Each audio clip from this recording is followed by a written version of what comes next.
Do I look like Abby Artistry from this angle? Because I think I do.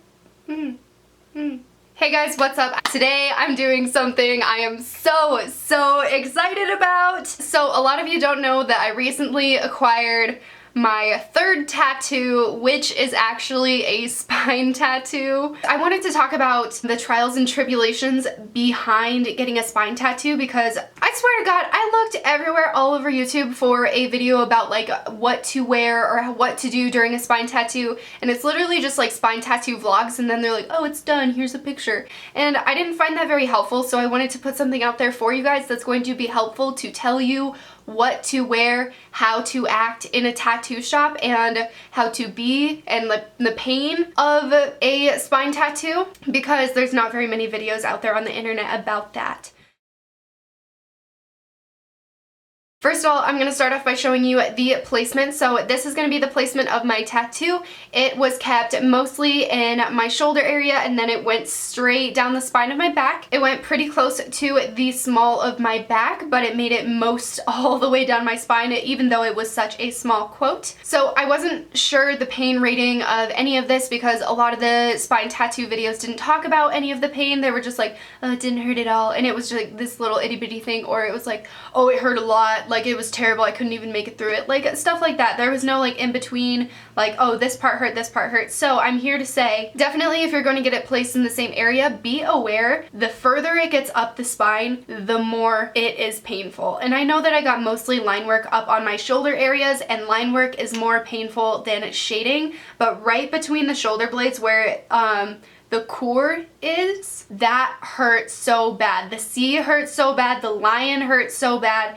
Like, I cringe a little bit when I'm getting a tattoo, but my God, I think that was like the worst pain was the actual lines of the lion and then the C. Other than that, the rest of the letters down the spine up until it hit the word heart were kind of like uncomfortable. They were feeling a little bit weird. It wasn't as painful as much as the top part of the tattoo piece. As soon as he got to the E-A-R-T in heart, it tickled. I have never had a tattoo tickle me the way that it did. It felt almost like it was vibrating my spine and like vibrating my hips, and it just kind of like made me feel silly and funny and almost like giddy in a sense. Like, I have never felt that way from a tattoo. It's always been like excruciating pain or really uncomfortable, and right there it just straight up tickled me. And I am sure that's because it was hitting like certain nerves on my back in certain areas and whatever, but yeah.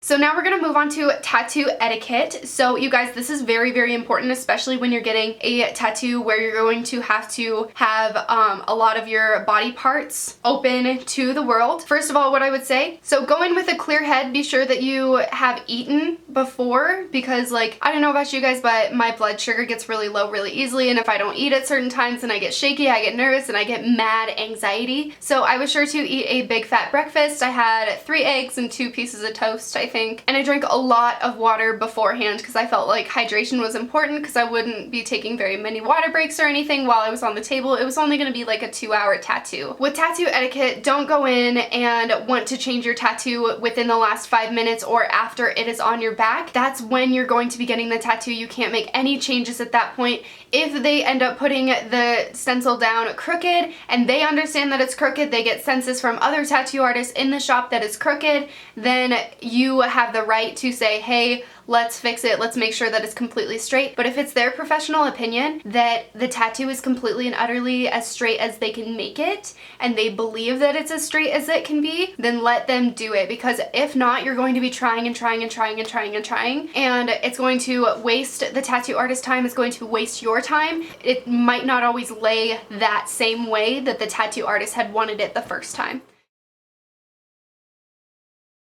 Let's talk about what to wear when you go get a spine tattoo. So you guys, I was really smart. I actually talked to my tattoo artist about this when I got to the shop. He said that I wore completely appropriate clothes. He said that it was very easy to get to the parts to tattoo. It was very easy to cover up, and it wasn't going to rub the tattoo a lot after I left the shop. So what I actually did is I decided I wanted to have my boobs covered, because a lot of ladies go in there and they end up just getting pasties and then calling it good. But I was like, you know what, I want to be as conservative as possible. I know that this tattoo shop has a lot of guys in it, like I'd rather not have them all looking at my boobs or me having to like fashion stuff to cover my boobs. So first of all, I grabbed this little tape kit from Ulta Beauty. There's 5 different types of tape in here, and I actually grabbed for the trapezoid one because I knew that that would fully cover my boob. That would be this guy right here, and it completely covers the area of my nipple and even holds more space around my nipple as well. So the trapezoid ones were my go-to tape. And then what I actually did is I decided, instead of wearing a traditional bra that's going to hurt my back, I wanted to have an optional bra, so I did a bralette. This is a Free People bralette. It's a V-neck bralette, like a halter top. Just to show you guys, no worries, we're censored here. This one is a little bit big for me. Around the chest area, it fits a little bit more loosely, so I decided to do this one because I don't use it as often, and even if it got ruined by ink or anything like that, I wouldn't really care. So with this one, I taped it to my boobs in the front, connected it in the back. I started by putting this guy on, and then it's really cold where I live. I live in South Dakota. It's absolutely freezing here all the time, so I wanted to do extra layers.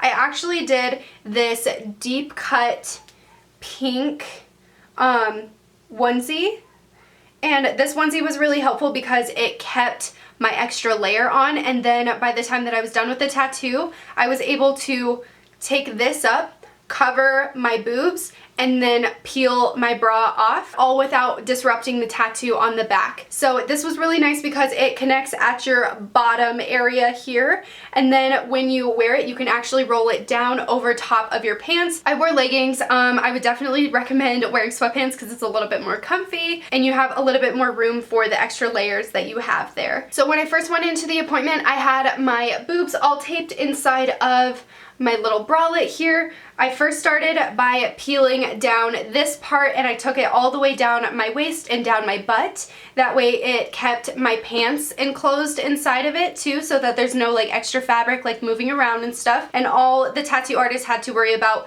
was my bra straps coming out the side. Now the great thing about taping these to your boobs too is that when you bend over, it completely conceals your entire boob. That way if there's any adjustments, if there's anybody else in the studio, if you need to like turn or roll over or get up or lay down, then your boobs are easily covered the whole time. And then I ended up wearing like a big hoodie on top, like a big sweatshirt that was loose, and then I didn't really care about if it got any tattoo blood on it or anything. Like if it got ruined, it wasn't a big deal. So I put that over top, and then I was able to wear my coat over top of that too, so that I could stay warm when I went outside. With a spine tattoo, that was the best thing that I could have worn to the tattoo shop, and I got an A-OK from my artist too, so that was 100.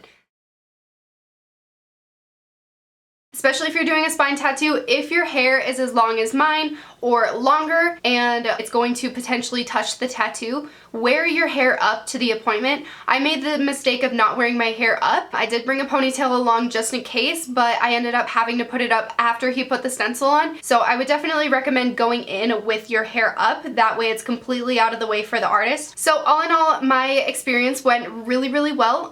It was actually better than my first 2 tattoos. If you guys don't know, I do have 2 arm tattoos. I've got a band over here, and then I have my circle right over here on this arm. So now this is my 3rd tattoo. When you do get home and you are starting to do the aftercare for your tattoo, I learned this.